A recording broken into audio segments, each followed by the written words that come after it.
Commerce Commission is asking Carter Holt Harvey why it stopped supplying some retailers with timber. ITM and Mitre 10 are no longer receiving supplies from the company. There are fears costs will increase and construction will slow.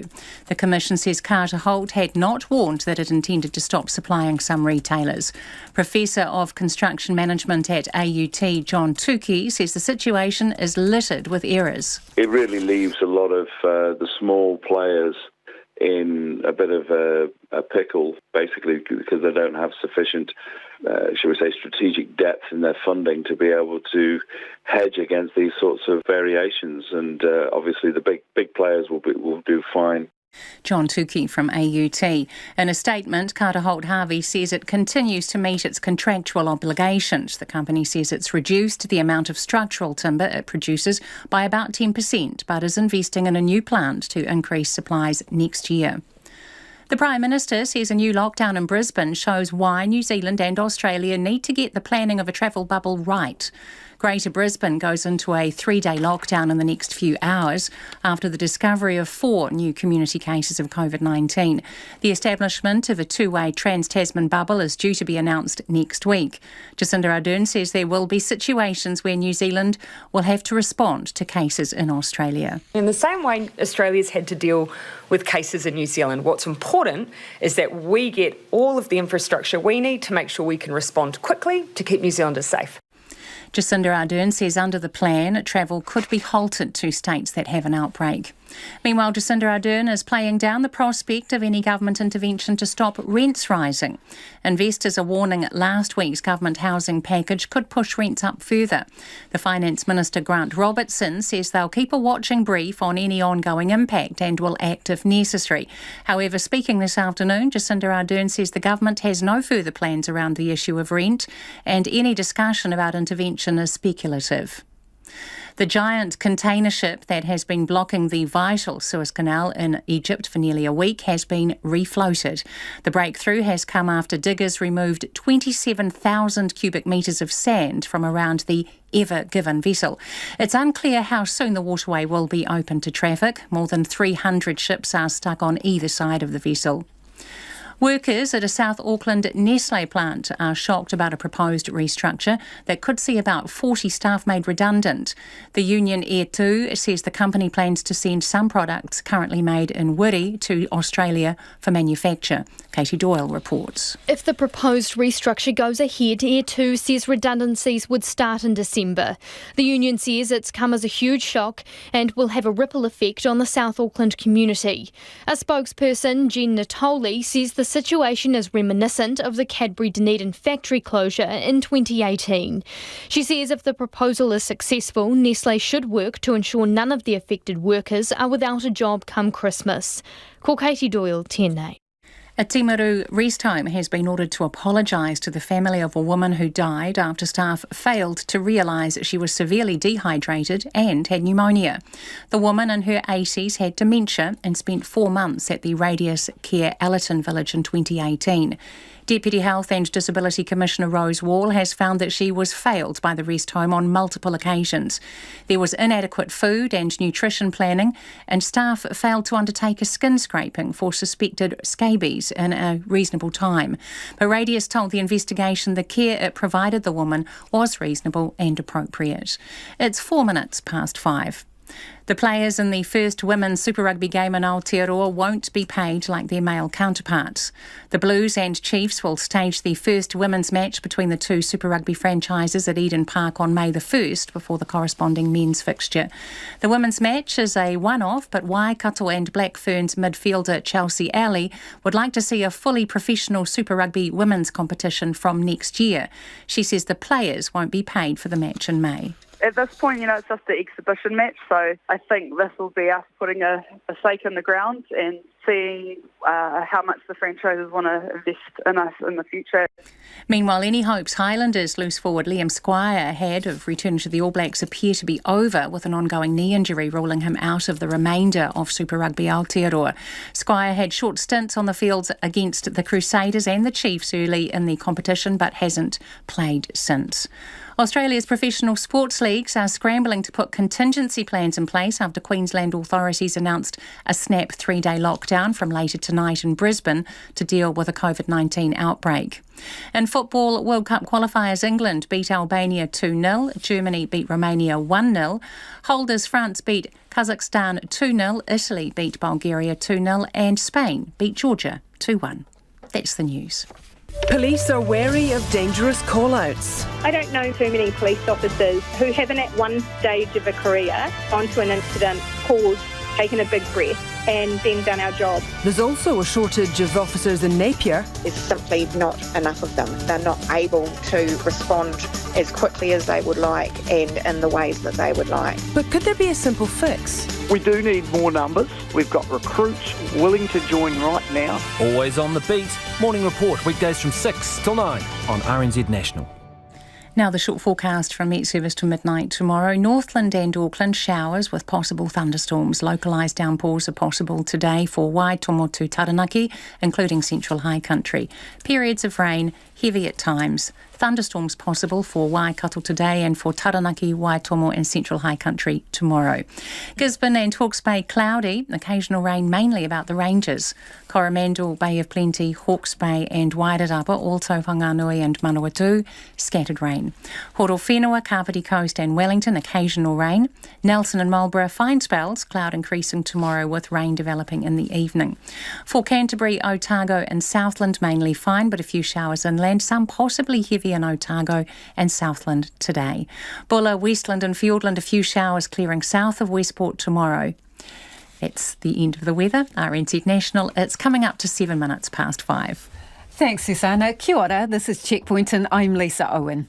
The Commerce Commission wants a please explain after timber giant Carter Holt abruptly cut supplies to a number of building retail chains, prompting concerns that costs will rise and construction could slow.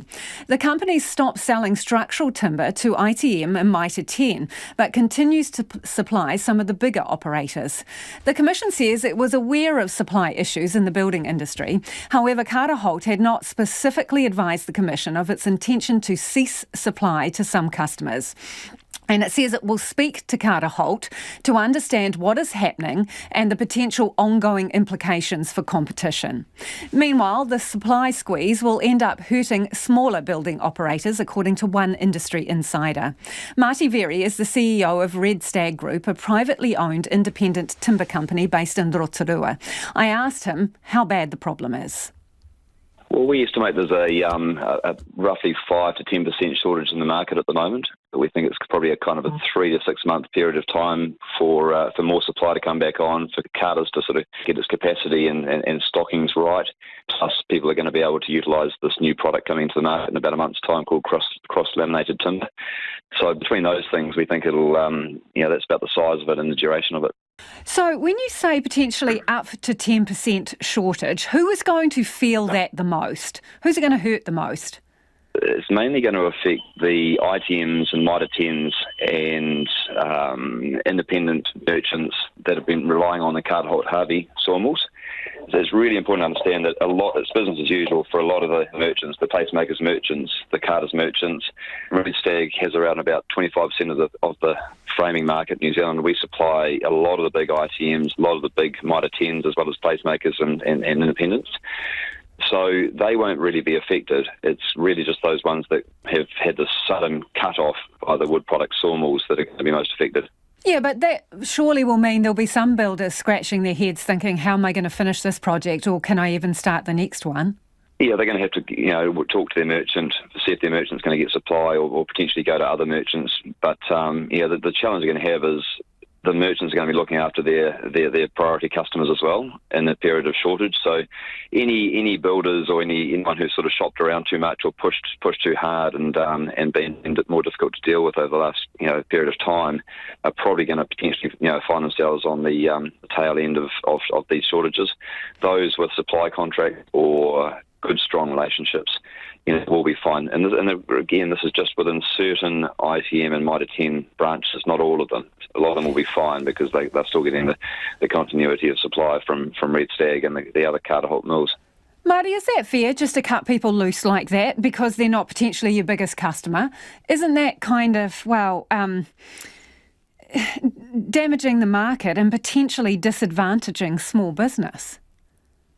Yeah, I think it just got to a point where Carter's, because they had, they shut the mill down in Whangarei last year, their upgrade at Kawerau hadn't gone well and is still, struggling to supply. There's been a big hole left in the stockings, and, Carter's wood products have got their own Carter stores that they're now saying, okay, we're going to prioritise the Carter stores and placemakers because we're contractually obliged to supply them. It is a really, really shockingly short lead time to tell people that they're not going to get supply next week, which has happened.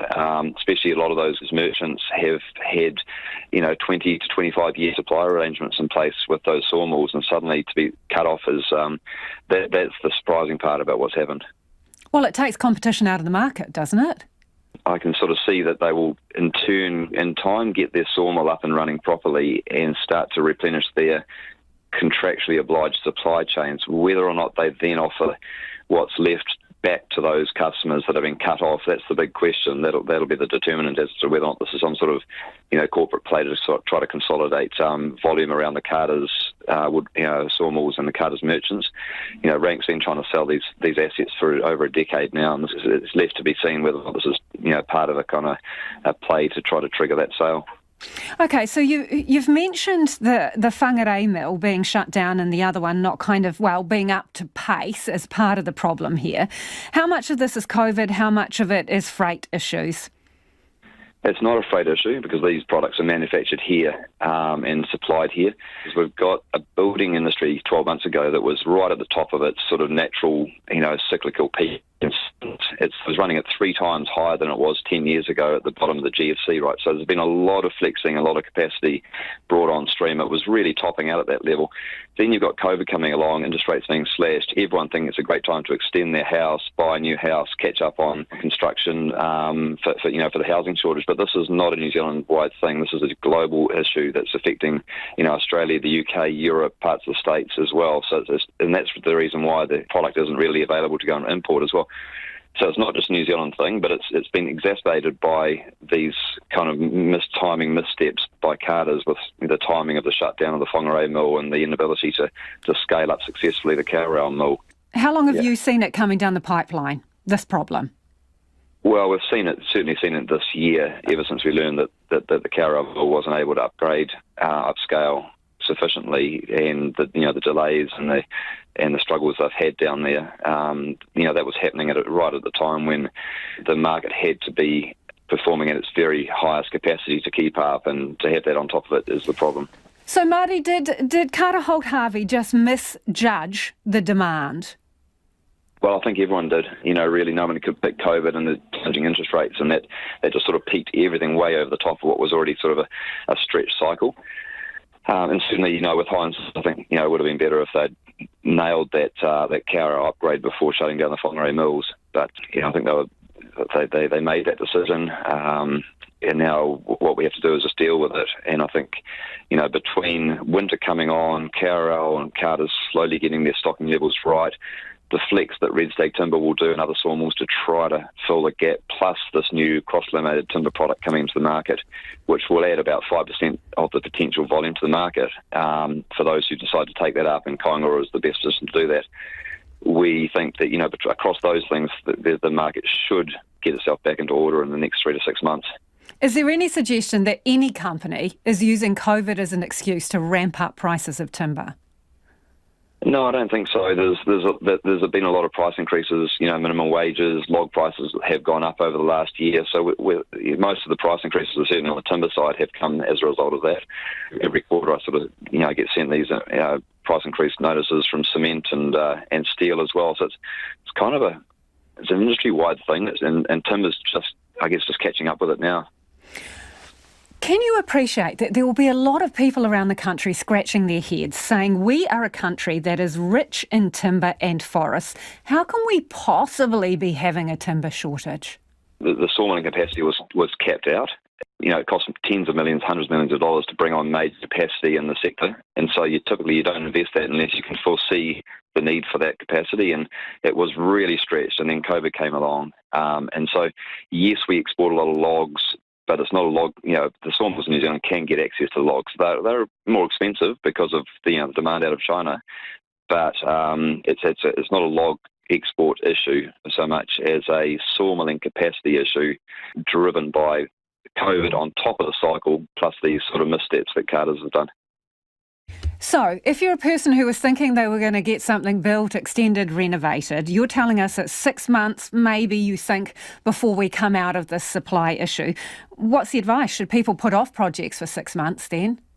I don't know about that. You've got to remember it's only a small number of ITMs and Mitre 10s and some independents that are affected by this, that we're on the end of that Carter Holt wood products sawmill supply chain. The rest that we supply, or Carter's and the other merchants and the other sawmill supply, will be fine. Okay, it'll be tight. It'll be tight the next few months. It'll be tight. But if we can flex and others can flex to get a bit more volume into the market, put on another shift for the week, that sort of thing, if Carter's can get their sawmill up and running at Carroll properly to fill that void, as well as if Kaingaroa decide to get strategic with the utilisation of this new CLT factory that's coming on stream next month, that will in turn free up a lot of framing timber for those who don't know how to use CLT yet. And that is Marty Very from Red Stag Group. And in the past hour, Carter Holt Harvey has released a statement saying there have been some short-term industry-wide supply issues. It goes on to say it's continuing to meet its contractual obligations, and the curtailment of supply relates to around 10% of the company's structural timber volume. It says there is no issue related to log supply and it's not exporting structural timber. And just for clarification, Carter Holt Harvey says it doesn't supply Bunnings and hasn't done so since it ceased buying from them about 2 years ago. It is almost 17 minutes past 5 and you're with Checkpoint on RNZ National. We're keen for your feedback. Are you building a house or trying to source timber? What is it like out there? Can you text us on 2101, tweet us at Checkpoint RNZ or email checkpoint@rnz.co.nz. And still to come on the program, that giant ship wedged in the Suez Canal has been partially refloated. But what's the flow on for freight to and from New Zealand? Isolating returnees say bookings are back on for exercise buses at an Auckland MIQ hotel, despite a slip-up that saw a returnee who had tested positive for COVID bundled onto a bus with more than a dozen other people. 14 guests at the Grand Mercure had their isolation stay extended by 2 weeks after another returnee, whose positive COVID test result came back while they were out walking, was allowed back on the bus for the return trip to the hotel with all the others. Last week, exercise trips were suspended at a total of 4 Auckland facilities pending an investigation. Meanwhile, there were also 11 new cases of COVID-19 in MIQ today. 10 of them arrived on the same flight from India. The COVID-19 Response Minister, Chris Hipkins, joins me now. Good evening, Minister. Good evening. Let's start with the 11 cases in MIQ today. 10 off the same flight from India have tested positive. Is there something unusual about this? Are they all family members? Did they get on the plane together? What can you tell us about this cluster? The case investigation for those will be underway today. I don't have more details on what the relationship between them is. We do know that the flight that comes through the UAE has a lot of people on it from India, and we do tend to be getting a higher number of positive cases from that flight. So we're having a good close look at that as to whether or not there's anything else going on there. Feedback I've had so far is that all of these people are producing evidence of a pre-departure test, but there's obviously still a risk because people can still get COVID-19 after they've had their pre-departure test. But it does seem to be quite a high number from this flight. So we're having a good close look at it. Are you worried about counterfeit pre-departure tests? It's a possibility. Our customs people are looking very closely at the records that people are producing. But obviously, unlike, say, our immigration system where we spend weeks and weeks verifying people's information, we don't have the opportunity to do that with a pre-departure test. So there will be some possibility of that happening within the system. So again, we're going to have a good close look at whether there's any evidence of that happening with regard to this particular flight. Generally, are you reviewing some certificates, though, to see if there are counterfeits? We've talked to a cyber security expert who's told us that you can buy fake COVID certificates. They're available for purchase in India. What investigations are you doing? Yes, there are sort of regular spot checks, if you like, going on about that. But because we're seeing a higher number of cases coming through this particular route, we'll be looking at that very closely. OK, if we can move to the Mercure now. Guests tell us that bookings are back on for exercise buses. So have those exercise buses resumed service now? Yes, they will be. If I could explain the process a little bit, when someone is okay to get on a bus, they get a wristband. If they get a negative test result or they start presenting with symptoms, that wristband is removed. Now, in this one particular case, there was an instance there where the person's wristband was not removed after they had, exhibited or complained of some symptoms, and that was a mistake and it shouldn't have happened. So obviously that system will be tightened up and greater vigilance around that will be happening, but it is a well-managed process. So, Minister, sorry, just to press pause there for a second. So, as far as we knew, the person returned a positive test while out exercising, right, and then got on the bus home to the hotel. Are you saying that prior to any of that, they had exhibited symptoms of COVID, reported those symptoms, but the wristband was never taken from them? So my understanding is they were asymptomatic prior to getting on the bus, so they weren't showing symptoms when they were on the bus or when they were doing their exercise, but that earlier on in the piece, so about a day or so earlier, they said that they'd had a headache, but the headache was put down to the fact that the room, there'd been some construction work happening outside the hotel, and that it had kept them awake at night. But either way, the standard operating procedure should have been at that point for the person's wristband to be removed because they had been reporting symptoms. So no matter how mild the symptom, people shouldn't be allowed onto the exercise bus in those circumstances. So it's actually a two-stage failure. First off, didn't remove their wristband when they reported some symptoms. Second, the positive test comes back while they're out exercising, and there seems to be no appropriate protocol for getting them back to the hotel. So two mistakes, Minister. That second mistake, I think, maybe less so. My understanding is that the test result came in at about 32 minutes past the hour, and the person arrived back at the hotel on the hour. So they're really, and it's about a half an hour bus journey. So they're really, it's possible that they were either on the bus or boarding the bus when that positive test result came back in. Very tight time frame. So it's possible that it arrived in a few minutes before they got back on the bus. But I think in the circumstances, looking at the sort of the time frame involved, I just think there probably wasn't enough time for them to get that information to the people managing the bus journey back. Passengers on that bus have told us that there were people from different risk level countries on the bus together. So people from high risk countries and people from low risk countries. We're told that MIQ was like level 4, right? That you have the same kind of procedures there with social distancing and all the rest of it. Isn't that a breach of bubble protocols to be mixing different risk levels on an exercise bus?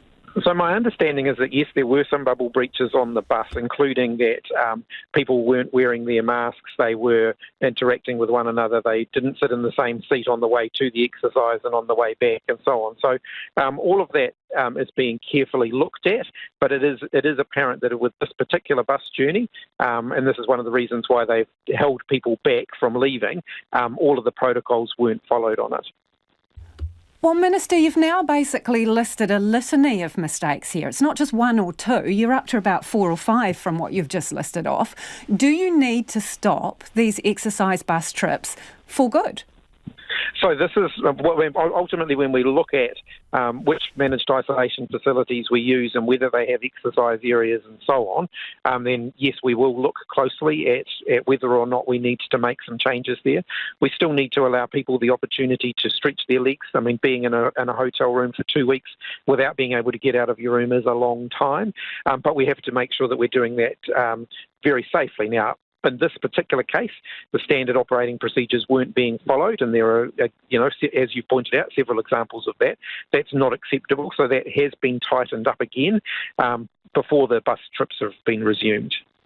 Guests have told us, as I said to you, that they've rung reception today and they can book on and go to a bus. So what has materially changed that is going to make them safer if they take that trip, Minister?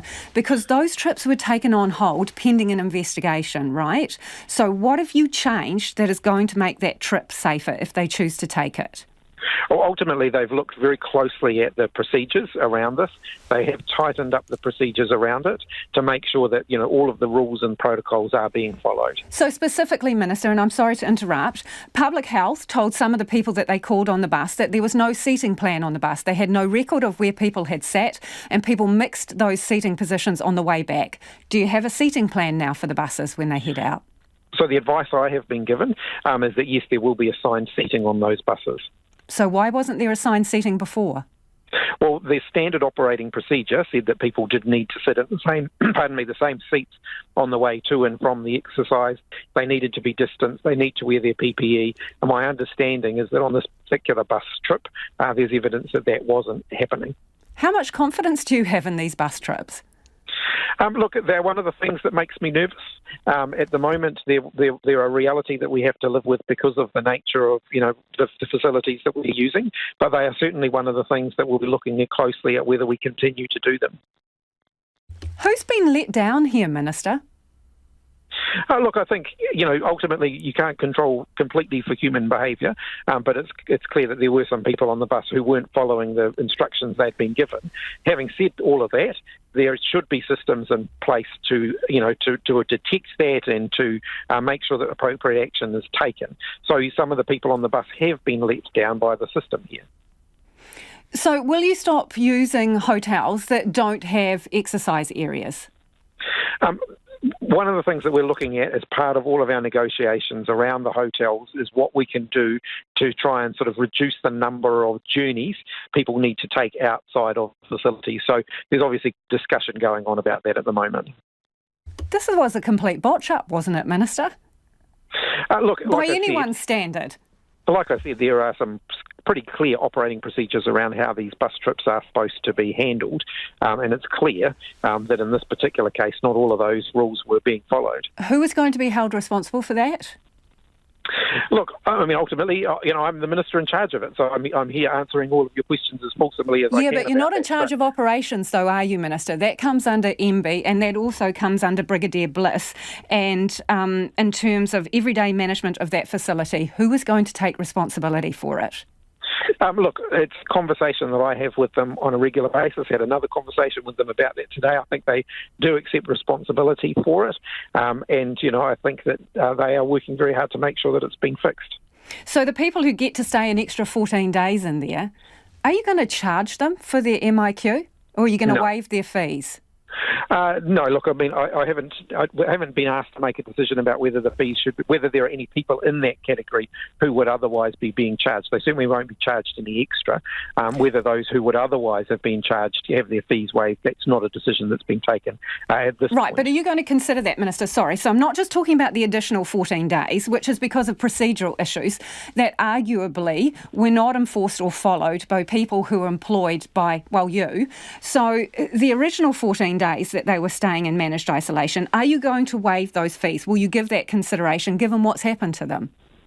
Look, I'll certainly be considering that favourably if an application like that is put up to me. I don't know whether there. But are you going to make them apply, or are you just going to waive the fees, or are you expecting them to come to you and write a letter and all the rest of it? You're not just going to consider it and make a decision based on the facts that you have before you? Oh, no, I would certainly consider it. MB will be looking at that because we've discussed it, but one of the things they have to figure out is whether, in fact, any of these people are going to be invoiced anyway. Do you have confidence in Brigadier Bliss? Yes, I do. And what gives you that confidence? Look, I think he's doing a really good job. I think the people working in these facilities are doing a really good job in a very difficult set of circumstances. There were some mistakes made here, and they'll work very quickly to fix those. Appreciate your time this evening. That is the COVID-19 Response Minister, Chris Hipkins. The Ever Given ship has been partially refloated after days of being stubbornly wedged in the Suez Canal. Diggers trying to free the ship removed 27,000 cubic metres of sand. While that's good news for global shipping routes, there are now fears it could set off a domino effect in New Zealand's shipping supply chains. Importers and exporters are already preparing for months' worth of headaches. Katie Todd explains. The now infamous skyscraper-sized Ever Given has been stopping about 50 ships a day from getting through the main route between Europe and Asia, with more than 300 ships already lodged either side of it. One of New Zealand's major shipping companies, Maersk, has 27 ships stuck, and the Council of Cargo Owners has confirmed New Zealand containers are caught up in the chaos, although exactly how many and who owns them isn't clear. Auckland University Professor of Operations and Supply Chain Management, David Robb, says it could take considerable time to clear the backlog. It's going to add considerable time for the ships that are already there, probably another week at least to get through that backlog. But there's also the issue of raw materials stuck in the queue, bound for Europe and Asia to be assembled into a product before being sent to Aotearoa. For example, hypothetically, if a container load of peanuts is stuck in the Suez at the moment, then a New Zealand company that imports peanut butter from Europe might be affected in weeks to come. David Robb says it could be months before things return to normal. It could be anything. We just don't know at this time. Made in Asia, Australasia, coming into New Zealand may be delayed further. And this is largely because our current supply chains are at absolute maximum. So they're longer lead times. We've got low inventories in many industries. However, the biggest problem isn't the delays to existing ships in the queue. There are fears the backlog will converge at hub ports in Malaysia and Singapore, which is where a lot of New Zealand's trade passes through on its way to and from Europe. It means New Zealand trade that goes nowhere near the Suez could also be caught up in the chaos. Co-founder of the Customs, Brokers and Freight Forwarders Federation, Chris Edwards, says the congestion could then land on our doorstep. During COVID, we had that same situation where things were bunching up and then they would suddenly dump large volumes of cargo at our ports here in New Zealand.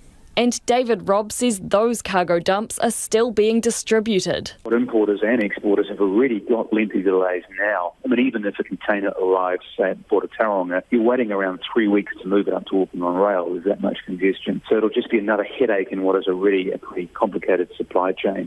Ports of Auckland General Manager Commercial Relationships, Craig Sain, says the full extent of any delays won't be clear until long after the Ever Given is removed. With the extension to supply chains in terms of time and cost, I would imagine there'd be quite a few stressed cargo owners out there at the moment. The Meat Industry Association's Chief Executive Surma Karapiva says exporters here are doing what they can to prepare. Our companies are doing what they do best. They are talking to their shipping suppliers, shipping lines. They're working very closely with their customers offshore.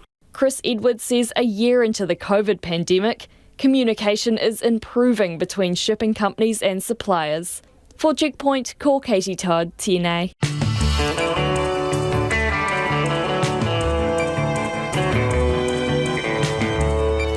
Up on Checkpoint on RNZ National, Brisbane goes into lockdown again with 4 community COVID cases. Small-time builders bear the brunt of a timber shortage, and we take a spin in the new wheels being used by the police. We would love your feedback about anything you've heard on the program, particularly about managed isolation in these exercise buses that the Minister have told us is back on despite a litany of errors. Text us on 2101, tweet us at Checkpoint RNZ, or you can flick us an email, checkpoint@rnz.co.nz. Would love to hear from you if you are in the Cure MIQ. It is time now for the headlines with Susanna. Timber giant Carter Holt Harvey insists it is continuing to meet its contractual obligations despite abruptly cutting supplies to a number of building retail chains. The Commerce Commission is seeking a please explain after the company stopped selling structural timber to outlets such as ITM and Mitre 10. In a statement, Carter's admits it's reduced the amount of structural timber it produces by about 10%, saying there have been some short-term industry-wide supply issues. It says its obligations are being met and it's not exporting structural timber. And one industry expert is allaying any fears of major disruptions to construction as a result. Marty Very from Rotorua timber company Red Stag told Checkpoint there will only be a small number of Mitre 10 and ITM stores who will be impacted, but many merchants will be fine. The giant container ship, the Ever Given, has been blocking the vital Suez Canal in Egypt for nearly a week, has been refloated. It's unclear how soon the waterway will be open to traffic.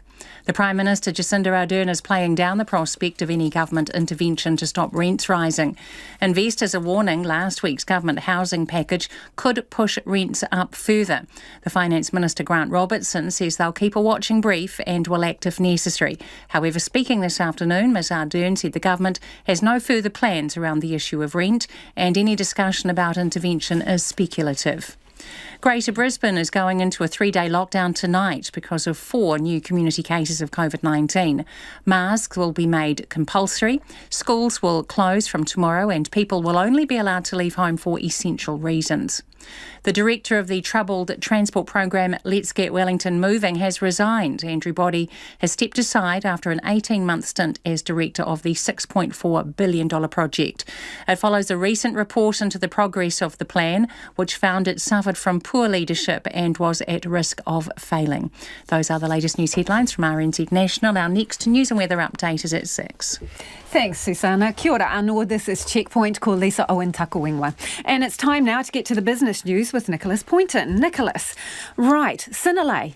Sharp downturn, you say? Yeah, the specialty dairy company Synlait has had its half-year profit slashed by COVID-19. Its net profit is down more than 3/4, or 76% to about $6.4 million, because the main customer it supplies is A2 Milk. And that's a company we've talked about a number of times in this show. A2, its sales have really been hurt by, hasn't been able to sell as much product through to China through the unofficial Daigou channel. And that's when sort of tourists or students from China come to New Zealand, snap up large amounts of product and send it back to China, where they then on-sell it. It's a lucrative business for them, and it's lucrative business for these companies. So lucrative, in fact, that it's contributed to Synlait's 76% fall in its half-year net profit.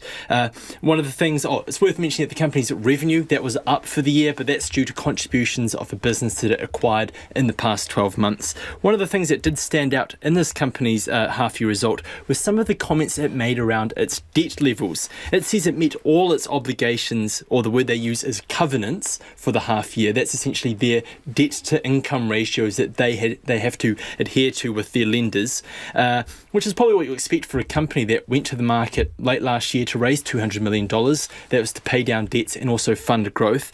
But of interest was the comment that it's proactively engaged with its banks to sort of create more headroom for the rest of the financial year to sort of ensure that it can keep on managing its risks. But the question that was raised by investors during the conference call was, all right, look, you've gone to your banks, you've extended how much debt you can essentially carry in terms of this ratio, but what happens next year if these conditions persist? Will the company have to go back to the market and look to raise more capital? The company says it has a range of offers on the table. It's expecting things to turn around, but it says going to shareholders, that's one of the last things it wants to do anytime soon. So a lot of questions do remain for this firm. Its share price is down about 5.9%, or 21 cents to $3.34 a share. Wow. Okay, let's talk about bonus bonds. Payouts? Yeah, those who kept their money in the bonus bond scheme are set to get a big windfall payout. So the scheme, just a quick reminder for the uninitiated, the scheme introduced back in the 1970s by the New Zealand government through the post office. It was then sold to the ANZ Bank to operate. Now these bonds, they didn't pay interest for the money, after you bought a bond. They were seen as a low risk saving, a nice way to sort of tie up your wealth, but with a twist. Bondholders participated in these monthly prizes, with the top draw being a $1 million prize. Your chances of winning were about 1 in 32,000. But those days... They sound like quite good odds, 1 in 32,000 anyway. Yeah, but those days are now behind us. ANZ last year, they announced that they were going to wind up the scheme. They did that in October, saying that record low interest rates made it no longer viable. But at the time when they made that announcement that they're going to wind it up, about $3.2 billion was actually invested in the scheme. But now there's actually about $800 million left. And those people who decide to keep their money in the scheme and did not withdraw will make a nice 10% gain on whatever money they had tied up. So if you held fast to the end, or perhaps you simply forgot to withdraw your money, you're in for a bonus. Wow.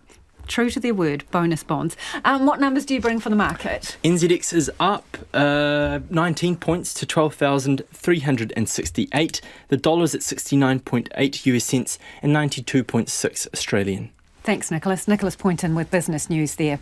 The government's being warned off even contemplating capping rent increases, saying that would be a further devastating blow to property investors. The impact on rents is just one of the topics that continues to be hotly debated following last week's announcement of a package aimed at cooling the housing market. Property investors who say they feel under attack are predicting rent hikes could soon follow. In response, the Finance Minister, Grant Robertson, said the government will keep a watching brief on rent prices and would take action if needed. But the Prime Minister has hosed down any suggestion of rent controls. Here's our political editor, Jane Patterson. This PhD student in Auckland is just one of the thousands struggling in the rental market, spending about half of her income on rent alone. I can get by and know what I can do, but just not knowing if a rental increase is coming really puts me in a situation where I feel kind of ongoing precariousness. Like, I can manage what's going on, but if it changes again, goes up to 60% of my income, I'm really starting to have to change how I'm living and what I'm choosing to do. She'd be fully behind the government stepping in to control the price of rents. 100%, because at the moment there's no regulation except that basically landlords can kind of agree on a market rent. So you can only disagree with that if it's severely out of the bounds of what other people are charging. So there's really no caps on it. Legally, landlords can only raise the rent once a year and have to give tenants notice of doing so, but the law doesn't limit the amount of the increase. Stats NZ figures show rents increased by 3% in the year to February.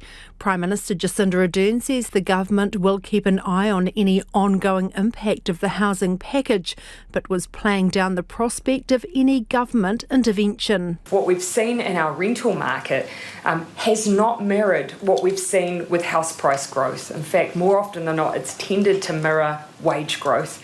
And so we will keep an eye on the numbers closely, but at this stage we have no further plans in that area. National leader Judith Collins warns against government interference. The government should have ruled out absolutely any suggestion of rent controls. These have been tried in the past by other governments in other countries. They have been an absolute disaster and have led to massive shortages of rental properties. ACT's housing spokesperson Brooke Van Velden says even flagging the prospect of rent controls just creates even more uncertainty within the market. It's just another blow to property investors at a time when we need more people to be investing in new development. Judith Collins says there's one clear solution: build more houses. The government needs to deal with the supply side of housing and stop making the market incredibly nervous around the chopping and changing of policies and the attacks on landlords. Under the housing package, eligible properties bought from last Saturday are subject to the extended 10-year Brightline test, and from October the ability to claim against mortgage interest will be removed. For landlords who owned their properties before Saturday, there will be a 4-year phase-out period for the deductibility change. New builds are exempt from both policies. From Parliament for Checkpoint, Jane Patterson. Brisbane will be snapped into a 3-day lockdown tonight after 4 new community cases emerged today. One of the new cases was in central Queensland for 3 days while infectious, and 2 other cases visited Byron Bay in neighbouring New South Wales while contagious. 9 News journalist Annie Puller joins me now. Annie, can you fill us in on the background? What's led to all of this, the lockdown?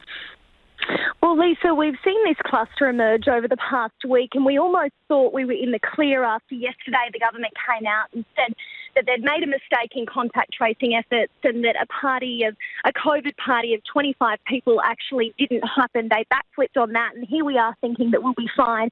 And then today the Premier's come out and done a press conference and said that we've acquired 10 cases overnight. 6 of those are from overseas in hotel quarantine, but problematic is 4 of those have been community transmission, and they all have the highly infectious UK strain. And as you just said, one of those people has travelled to Gladstone and 2 others have been in Byron Bay. They've visited 2 very popular destinations. So obviously it is a very serious situation right now that we're dealing with, and we're kind of reacting just by the government's announcement this morning. So what's the deal in New South Wales then, because of the case that went to Byron Bay? Well, it's interesting because these 2 venues the people visited, they're very popular. One's called The Farm, the other is the Byron Bay Hotel. They are really worried, authorities, that the virus could have spread quite rapidly in those venues. But at this stage, the New South Wales Premier says she isn't prepared to shut the borders. Obviously, with Easter coming up, where we are leading into our Easter long weekend, she is urging people in New South Wales not to travel to Queensland. She says that they need to stay on high alert. They need to be cautious, and coming to Queensland right now isn't a good idea. I know about 1,400 people have already gone and been tested. A large contact tracing effort is underway in New South Wales, but time is really going to tell how bad this situation is. Annie, I know you've kind of been covering the rush once the lockdown's been announced. What are people up to? Are they panic buying? What have they got in their trolleys? Well, it's hard to believe we're back here again. It was almost this time last year that we were seeing these incredible scenes at supermarkets, and it's almost like it doesn't matter how many times the Premier or the Chief Health Officer comes out and says there's no need to panic buy, supermarkets will stay open. People just panic, and we have seen an overwhelming number of people hit the supermarkets today. Once again, I can't explain it, but toilet paper is a hot ticket item. Obviously, household staples like pasta and rice. One of the supermarkets here, Woolies, has already put purchase limits on, so it's a 2-item per customer rule. Coles is yet to follow. So it's going to be interesting to see how the next 3 days go. Thank you, Annie, and best of luck. That is 9 News reporter Annie Pooler there, reporting on the fact that Queensland tonight goes into a 3-day lockdown. And that's because of that surge in community cases. It is 5:45. I'm Lisa Owen, and you're with Checkpoint on RNZ National. After 6 tonight, key trade routes in the South China Sea race increased risk, and the government's warned to take it seriously. Almost 2/3 of senior doctors and dentists in Otago and Southland feel burnt out. It comes from a survey of 2,100 medical staff carried out by the Association of Salaried Medical Specialists as a follow-up to a similar one 6 years ago. And as our Otago Southland reporter Timothy Brown found out, whilst the situation might not have changed much across the country, burnout is a serious problem in the South. It's a perfect storm of shortage, rationing, unmet need, and not fit for purpose workspaces. So you keep battling that year after year, it is going to wear you down. It's having negative consequences for our members, but it's also having negative consequences for their ability to give best care to the patients. That's Sarah Dalton, the Executive Director of the Association of Salaried Medical Specialists, summing up the issues facing senior doctors and dentists working for the Southern DHB. She says a lack of funding, a lack of investment, and facilities which are run down and not fit for purpose are getting to the DHB's staff.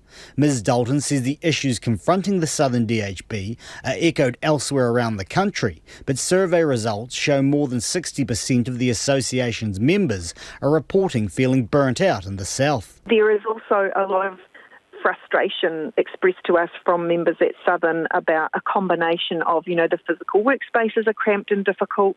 There's extra demand that has arisen out of COVID, although I would say that was just the icing on top. COVID is by no means the cause of these things. And some frustrations that they don't feel heard by management. Nationally, 45% of members responded to the survey, with almost 1 in 2 medical professionals reporting feeling burnt out.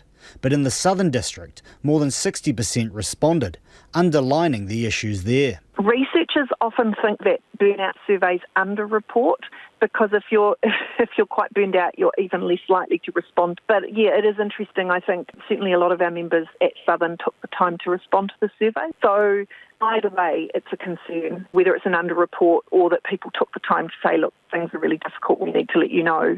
And as these responses to the survey show, medical professionals fear patients are also paying the price of burnout. Their responses have been voiced. I just wish my job was containable within the hours I'm given to do it.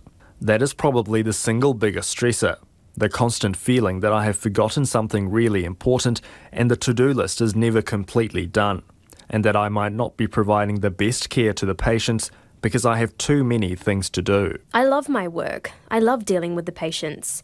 I wish I had more time to do my job properly. Southern DHB's Chief Executive, Chris Fleming, declined to be interviewed until he's seen the full report, which the Association of Salaried Medical Specialists says will be released to members next month.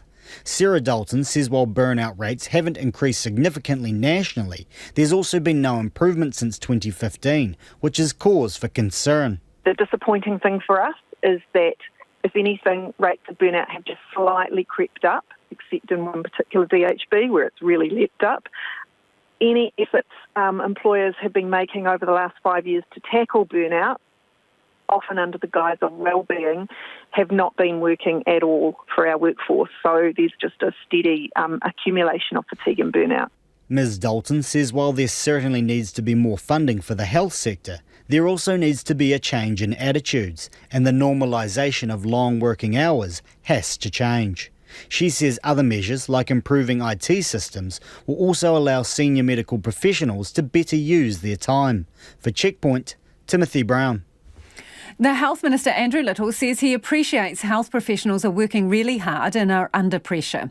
He says the government has provided additional funding and his ministry has a role in monitoring how the additional resources are being utilised.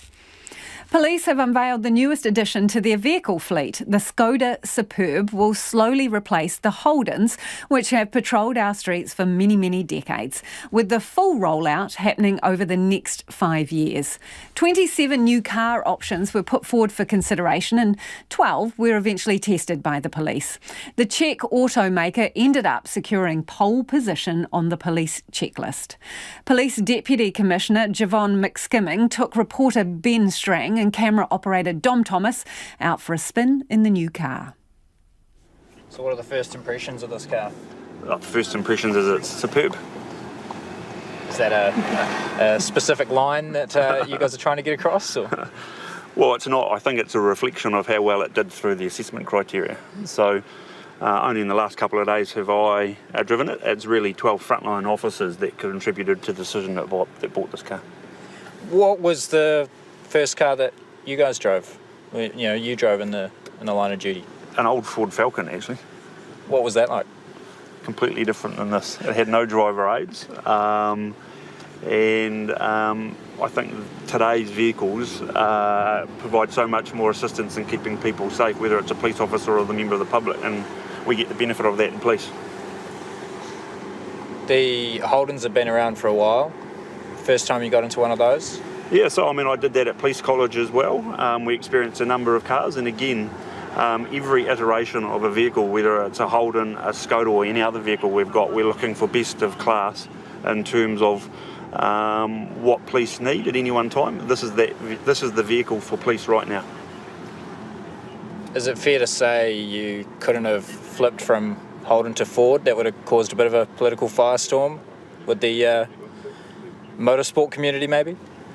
Well, I don't think so. I'm not aware of who the manufacturers were that put tenders in, but in terms of that brand identity, that wasn't part of our consideration. So what are the things, I guess, that you like most about this car so far, the Skoda? Well, it's the thing that the frontline officers will like the most. In terms of space in the back seat, you've got your cameraman in the back with an enormous camera. There's heaps of room. We've been able to add another layer of safety in terms of the panel between them and us. And then I think in terms of the driving aids and the ability to drive it and how it integrates everything, you'll see that everything that police need is integrated into the car. It just doesn't look like it's been stitched together. It actually looks like it's purpose-built for us. You and the Commissioner both sort of talked about how this is the workplace for a lot of your staff. So a lot of hours spent in this vehicle. It's got to be comfortable. It's got to be a nice location for staff, doesn't it? So what were some of the criteria that you had to go through that the staff had to be used to? Well, one of the guys that actually did the testing was 6'8". Space is an important part of that, so they feel like they can stretch their legs out. Not only that, when he stretches his legs out in the passenger seat there, that the person behind them's still not cramped in the back. So in terms of space, safety features, and the other big thing they really wanted was space for all the gear that they carry so that they can access it quickly, that the car drives well once that weight's in the back. So just coming up to some red lights, is there any opportunity here to flick the sirens on, go through? I mean, surely you've got the... Well, it's left to the operational police officers. Do you ever get the temptation as a police officer to just flick through the red light, or...? Well, I get the temptation to go and spend some time with the front line and watch them do it. You said that it was number 1 and 2 of the, was it 27 cars that were tested? Correct, yeah. That's pretty impressive, isn't it? So 12 cars were tested and 27 submitted. Yeah, so the top 12 went through to testing, and of those 12 that went through to the detailed criteria and were, in terms of the driving assessment, these came out 1 and 2. Does that come back surprising at all, or is that just... Oh, I think it's a reflection of the quality of the vehicle. Yeah. That makes it such an easy decision, doesn't it? Well, it certainly made it an easier decision, yeah. You ever think, coming through the police ranks, that you'd have a car from the Czech Republic, of all places? I mean, it's not something you ever think of, right? I mean, Holden's, Fords, and now something from the middle of Europe. Absolutely. I think it is surprising that we've gone in that direction. I think the opportunity was provided to New Zealand Police by Holding exiting, and we have to continue to think and respond to the environment, and we're very lucky to have this offering. Thank you so much for the drive. No problem. Really appreciate it. You too. And that was Ben Strang out in one of the new police cars, filmed by Dom Thomas, and we'll put that video up on our Facebook page. Despite closed borders and far less international travel, illegal items made from protected animals and plants are still making it into the country in suitcases and mailed packages. Alligator handbags, Chinese COVID-19 traditional medicines, along with items like canned whale meat, continue to slip through our border cracks. Louise Tanuth and camera operator Simon Rogers went for a look. So these are some of the common animals and plants that we get coming through that have been seized at the border. There's been a bit of variation since COVID, but some of the ones on the table here, we do get a lot of American black bear and grey wolf that have been legally hunted in North America, but they still need an international permit to be able to come into New Zealand. So we still get those coming in because they've been hunted a while ago and they've been taxidermied, and then they're coming through in dribs and drabs. Butterflies are really common at the moment. We've got some of the large butterflies here. The list goes on, from canned whale meat to alligator handbags. After customs officers go through it all, the products end up here, with Jason Froggatt at the Department of Conservation's Central Auckland office. Doc runs the Convention on International Trade in Endangered Species, known as CITES. Many plants and animal species around the world are under threat from international trade, and 38,000 of these species are protected under the program. This means while some items aren't allowed, others will need an import permit. CITES senior advisor Jason Froggatt says a lot of items come from families moving to New Zealand's safer COVID climate. Household moves. We get a lot of household moves, people immigrating to New Zealand, and they contain often a lot of taxidermy, big animals and stuff like that, particularly a lot of people that move here from South Africa, for example. Though the main culprit is what's arriving at our postal centres due to a lockdown surge in online shopping. But just because you buy something online doesn't mean you can import it into New Zealand. First, you need to check whether it contains any sort of plant or animal and whether that's protected. Otherwise, you could be held responsible and possibly contributing to the illegal wildlife trade, estimated to be sitting at around $23 billion US.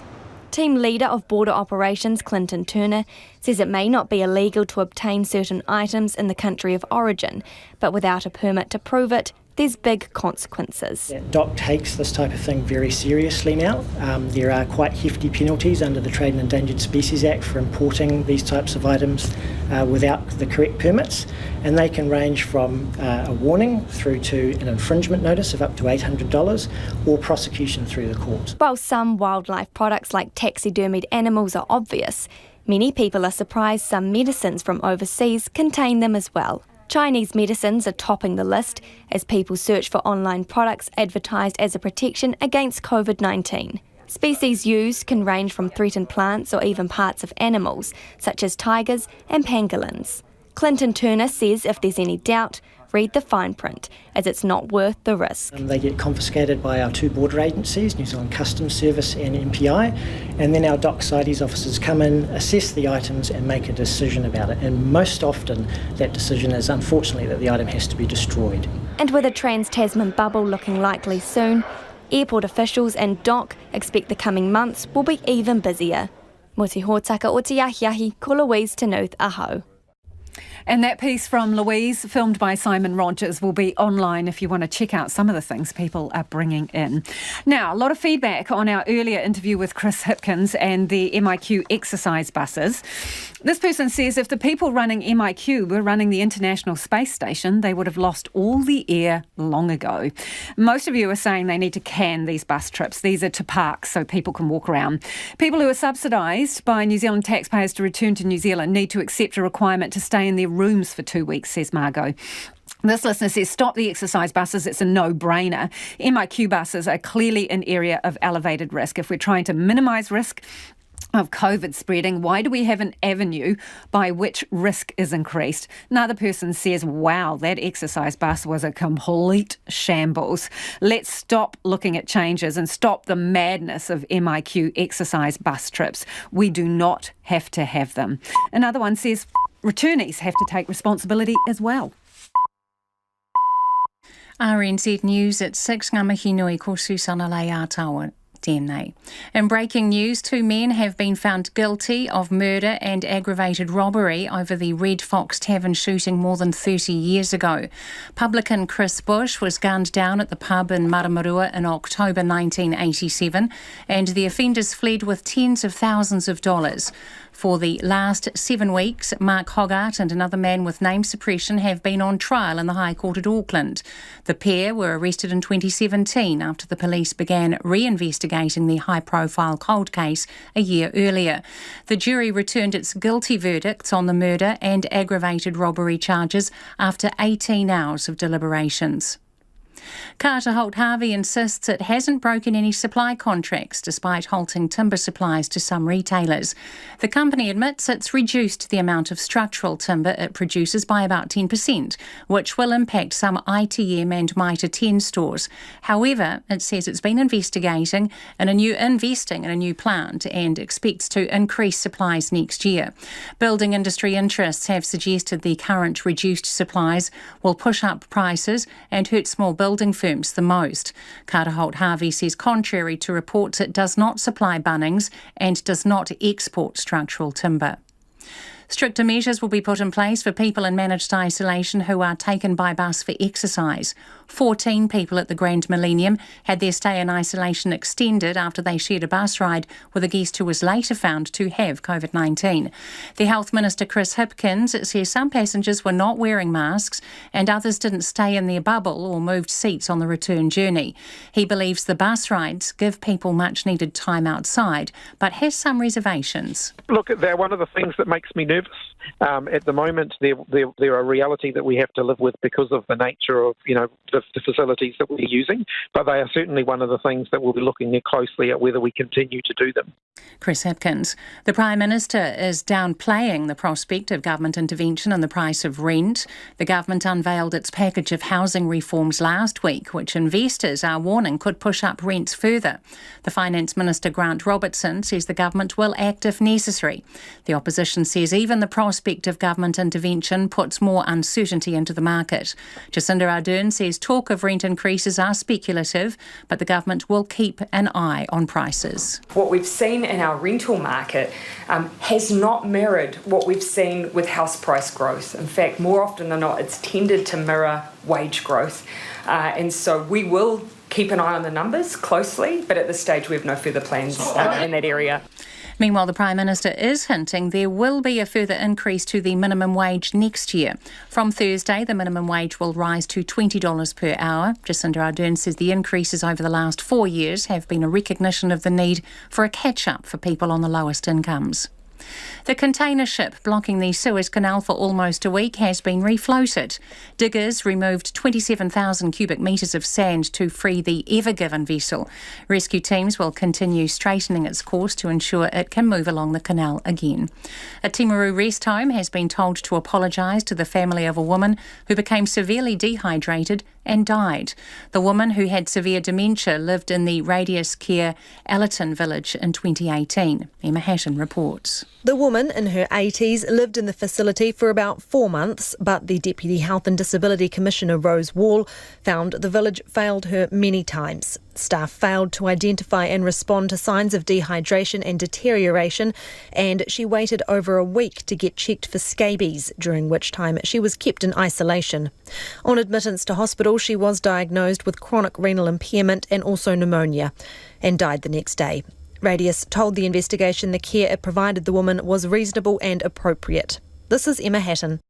Nestlé says all staff affected by cuts at its South Auckland factory will receive a generous redundancy payment. The company is proposing to discontinue producing confectionery at its Wiri site, which will see up to 45 roles made redundant. Confectionery General Manager Chris O'Donnell says staff will be provided with help to get a new job. The jury in the trial of the man accused of shooting Denver Chance in Auckland 2 years ago has been sent home for the day. Jay Lingman denies murdering Mr Chance, but has pleaded guilty to possession of drugs for supply. The Crown has argued that Jay Lingman shot Mr Chance 3 times in the head from behind before using a chainsaw to cut up his body and put it into a freezer. The defence case is that both men were drug dealers and Mr Lingman was acting in self-defence after Mr Chance threatened him with a shotgun. It's 5 minutes past 6. Any hopes Islanders loose forward Liam Squire had of returning to the All Blacks appear to have been quashed with an ongoing knee injury, ruling him out of the remainder of Super Rugby Aotearoa. Squire had short stints on the field against the Crusaders in round 1 and the Chiefs in round 2, but hasn't played since. Meanwhile, a mediator has been called in to try and resolve a standoff between New Zealand Rugby and the Players Association over a proposed private equity deal worth $465 million. The New Zealand Herald has reported several of the country's leading players are threatening to block New Zealand Rugby's deal with US technology investment giant Silver Lake over concerns it could ruin the team's relationship with fans. Here's Rugby reporter Joe Porter. The New Zealand Rugby Players Association has written to NZR concerned over an offer to sell a 15% stake in the organisation's commercial rights and also warned New Zealand Rugby's Māori and Pasifika culture is not for sale. The Herald reports the letter is signed by All Blacks captain Sam Cane along with Sam Whitelock, Aaron Smith, Dane Coles and Black Fern Sarah Hedini and Salika Winiata. When contacted by RNZ, the Players Association boss Rob Nichol wouldn't discuss the letter, which reportedly urges exploring other capital-raising approaches such as government or public bonds. RNZ understands the two parties are now in mediation. Next month, the 26 provincial unions are set to vote on the deal, although it also needs apparent approval from the Players Association. Ko Joe Porter Aho. And that's the news. Tonight on Nights, Eleanor Tremere discusses spirituality and science fiction. You know, the Force and all that. Peter Lamp brings the sport, including the weekend's national pre-season netball tournament in Otaki. And ahead of episode 1 of Inside the Bubble, Teresa Cowie and Anna Jean Kelly talk about their work chronicling the lives of ordinary New Zealanders during an extraordinary lockdown. On Nights of me, Brian Crump, after the news at 7 on RNZ National. Now the short forecast from Met Service to midnight tomorrow. Northland and Auckland showers with possible thunderstorms. Localised downpours possible tonight. Waitomo to Taranaki, including central high country. Periods of rain heavy at times. Thunderstorms possible for Waikato tonight and for Taranaki, Waitomo and central high country tomorrow. Gisborne and Hawke's Bay cloudy. Occasional rain mainly about the ranges. For Coromandel, Bay of Plenty, Hawke's Bay and Wairarapa. Also Whanganui and Manawatu. Scattered rain. Horowhenua, Kapiti Coast and Wellington, occasional rain. Nelson and Marlborough, fine spells, cloud increasing tomorrow with rain developing in the evening. For Canterbury, Otago and Southland, mainly fine, a few showers inland, some possibly heavy in Otago and Southland tonight. Bulla, Westland and Fiordland, a few showers clearing south of Westport tomorrow night. Chatham Islands, cloudy periods, drizzle developing tomorrow. RNZ National. It's 8 minutes past 6. Thanks, Susanna. Kia ora anō. This is Checkpoint. Ko Lisa Owen taku ingoa. The Climate Change Commission. No, I don't think we're going to that story just now. There is breaking news because 2 men have been found guilty of murder and aggravated robbery over the Red Fox Tavern shooting 33 years ago. For the last 7 weeks, Mark Hogarth and another man with name suppression have been on trial in the High Court at Auckland. Auckland. Now, our reporter Sarah Robson has been covering the trial and she joins me now from the High Court in Auckland. Sarah, long time coming, this verdict, more than 30 years. What was the reaction in court? Yeah, so in court just a few minutes ago, the jury handed down its unanimous verdicts. In this case, as you said before, it's been almost 34 years since publican Chris Bush was gunned down at the Red Fox Tavern on State Highway 2 in Maramarua. Now, the two men who were on trial, they were standing fairly calmly in the dock as those verdicts were delivered. There were some supporters of Mark Hogarth who were in the public gallery as those verdicts were handed down, and those women were in tears as that verdict was delivered this evening. Now, the jury opted to stay beyond 5 o'clock this evening to deliver its unanimous verdicts in 4 charges.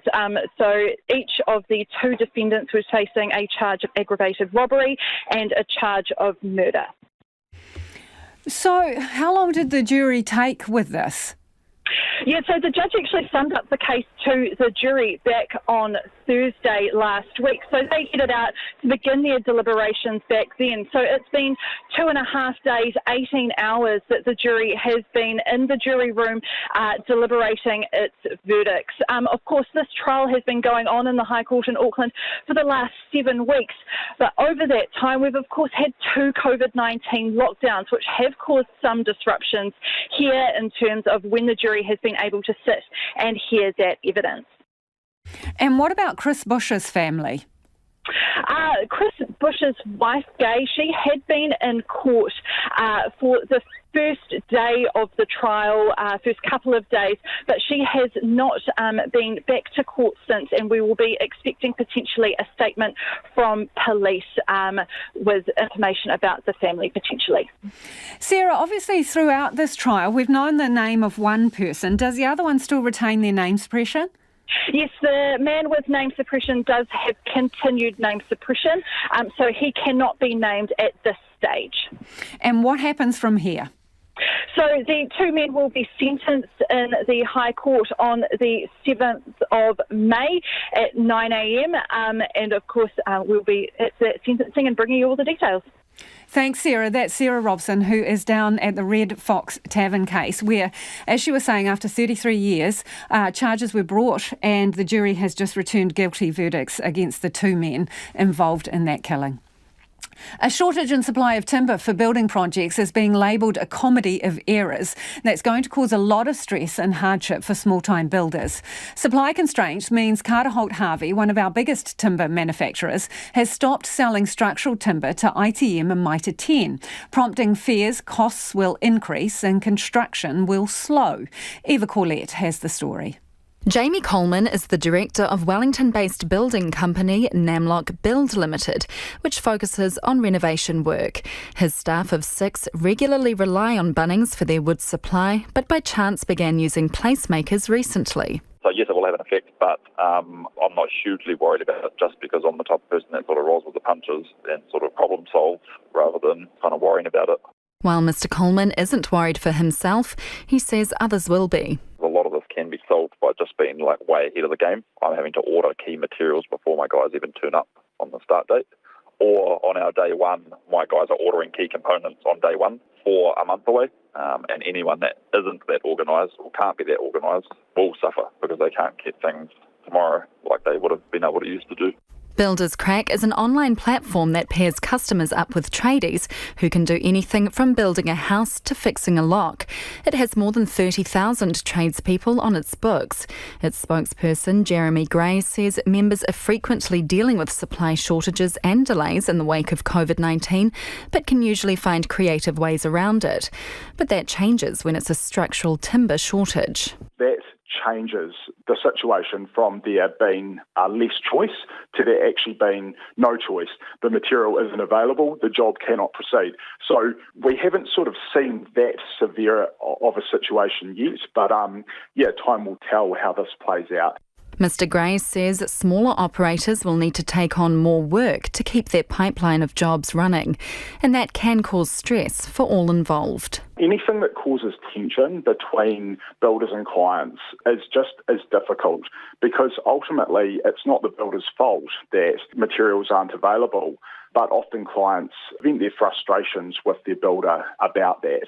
And things like costs too, generally material shortages equate to higher costs down the line.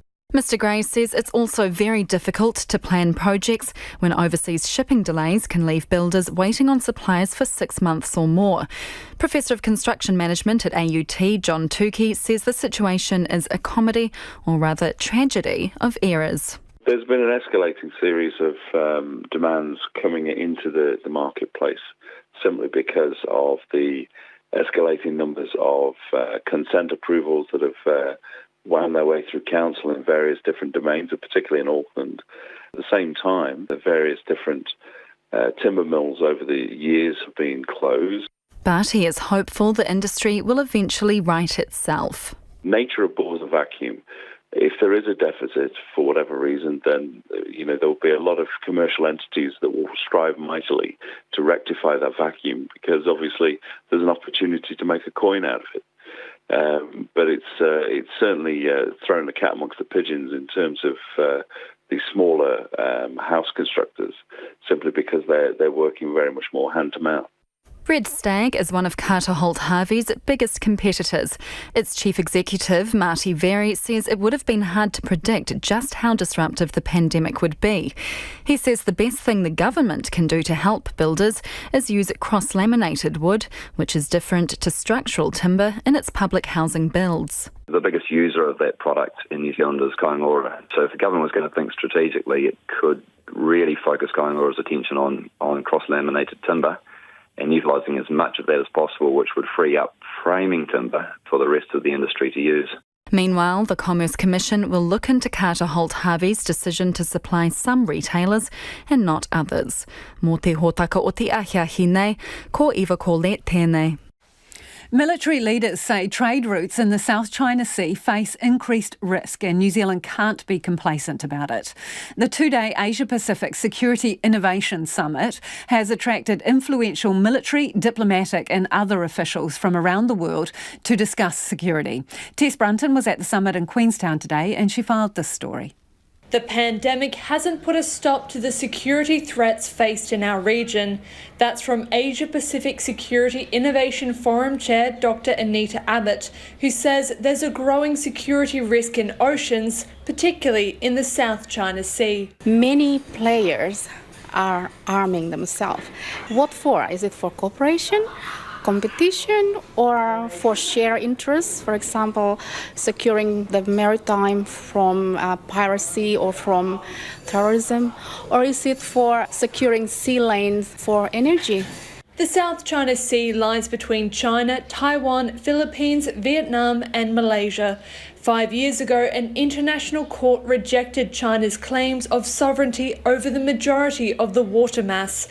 International relations commentator Pamela Williamson says the conflict can't be ignored by Aotearoa. We are not so far away. Our supply chains are reliant on those trade routes being kept open through Asia to us. There is a real difficulty in assuming that because of our distance, we are somehow able to be, immune or away from the global conflicts in that area. Hunter Stiers is a research fellow at the Hattendorf Centre for Maritime Historical Research.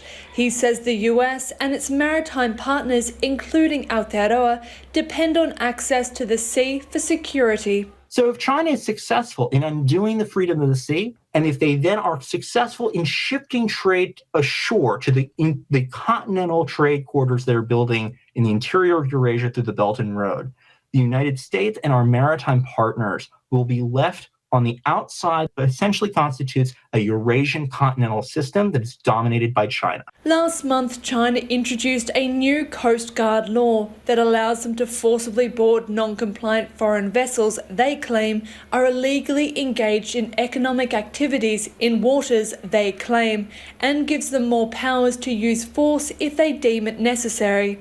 Hunter Stiers says it's designed to intimidate. They're basically trying to say is that anything that they claim is theirs, i.e. the 9-dash line, or 90% of the South China Sea, which they have codified that as in their domestic laws, that they have indisputable sovereignty over it. That is really what I think they are trying to hint at. Not even hint at, that's what they're basically saying, is we are prepared to use force against any foreign vessel, civilian or military. Retired US Sergeant Major Anthony Spadaro says security in the Asia-Pacific region needs to be on people's radar. When you look at the Asia-Pacific on the globe, it touches everywhere. So if there's one area that we need to be concentrated on and successful, and everyone's important, but when you look at the Asia-Pacific region, it touches the world. So it should be us that figures out some of these answers. He wants to see the public become more engaged with discussions about security and collaboration. Retired German Army Major General Gert Johannes Hagemann says the world faces uncertain times. 21 will be a fork in the road, a critical juncture, a time of risks, but also of opportunities that may or may not be seized. When we reflect in 10 years' time, it is likely that we will look for the origins in the crisis of 2020 and the decisions taken this year. Tomorrow, the summit will focus on strategic thinking, leadership and strengthening security resilience through alliances. In Queenstown for Checkpoint, Cor Tasbrunton, TNA. It is 6:20 and you're with Checkpoints on RNZ National. The Climate Change Commission is being criticised by all sides in its plan to slash carbon emissions. Feedback closed today on the Commission's draft proposal to make Aotearoa carbon neutral by 2050. More than 10,000 public submissions have been filed, with people complaining the Commission goes too far and not far enough. RNZ reporter Hamish Cardwell has the story. It promises to be a once-in-a-generation radical shake-up of society to meet Aotearoa's climate change pledges.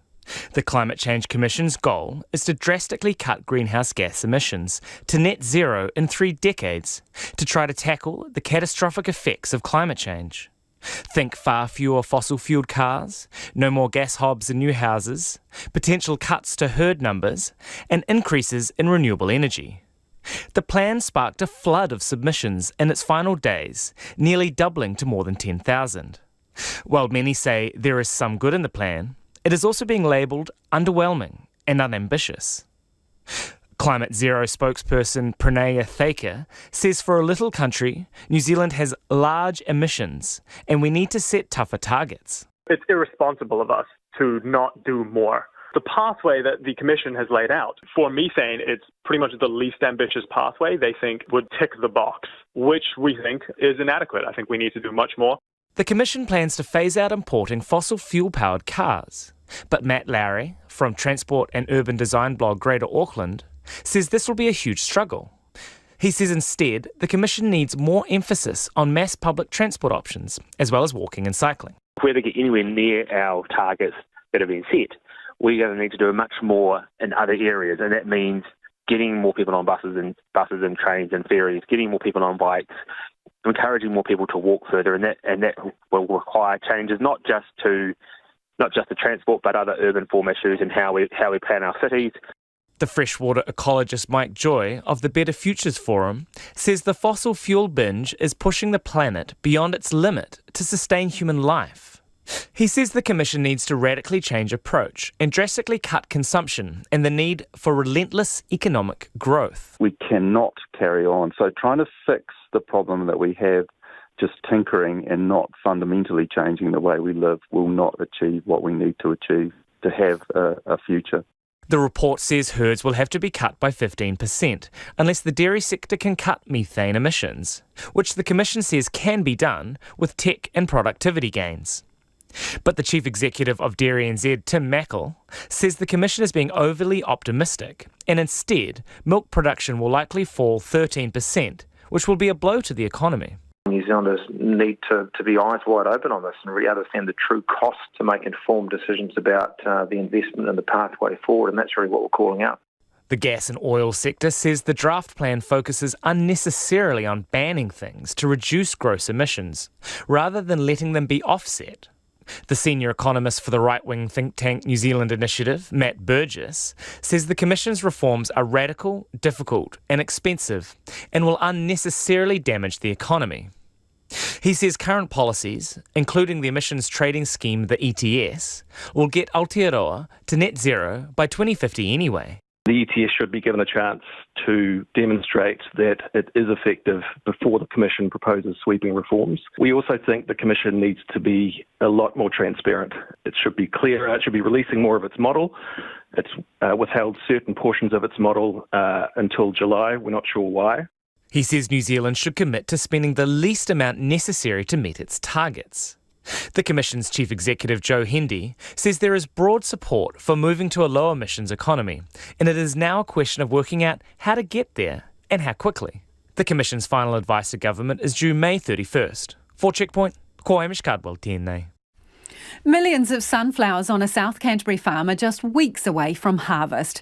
By next month, the sunflower seeds will be processed into cooking oil, making it one of New Zealand's only locally grown sunflower oils. Soon to be ready for the domestic market, our reporter Alicia Foon and cameraman Nathan McKinnon went to find out the story behind the farm and its growers. It's hard to miss the bright sea of yellow which turns heads just south of Timaru. Row upon row of sunflowers standing 2 feet tall. They're past their best now and are beginning to sag. Here now, starter. It's harvest season and Andrew Darling's about to take over running this farm from his dad Warren. Well, Andrew's going to be the 4th generation on the property, so I've sort of been here since for the last 40 years anyway, running the operation. When I took over from my father, and then we just sort of, from the size of area that he had, it was quite small. There was a lot of sheep and beef, very little crop, and we've changed it right round to a whole 100% crop in the last 20 years. The duo grow sunflowers as part of a crop rotation, which includes wheat, beans, hemp, rapeseed and barley, which Warren proudly holds a world record for. Warren, my father and myself, we've all grown up on this bit of land, and it's just, I guess it makes your family income comes from it as well, and there's a lot of passion that goes into growing, whether it's sunflowers or wheat or barley, or not only because you're making a profit out of it and something for your family to live on, it's also father's still got the current world record for growing barley too, so put a lot of time and effort into it and enjoy what we do. They've been growing sunflowers for 4 years. So these are the high oleic sunflowers, which is the type of oil, cooking oil that they'll go into, and they'll be cold pressed by Pure Oil and then be available on shelf and as a good oil brand. They're planted in November and go into full bloom at the end of January. Their bright yellow heads standing tall for as long as 8 weeks. It's during that time that Darling's farm becomes a prime selfie spot. Well, I don't mind the people that come in and ask if they can, climb over the fence and take some photos or whatever, or want to know a little bit about it. That's fine. We just sort of take them aside and take them to a spot to do it. But the ones that just pull up, jump over the fence, most times they usually break the fence down by the time the crop's finished. Last year when we were, our sunflowers, there was a sort of a pulling area. Well, we had three camper vans run into each other, so admittedly we don't have the tourists this year, but that's the sort of thing we're up against. There are close to 3 million sunflowers on this 510 hectare farm, and in 3 to 4 weeks' time, these sunflowers will be ready for harvest.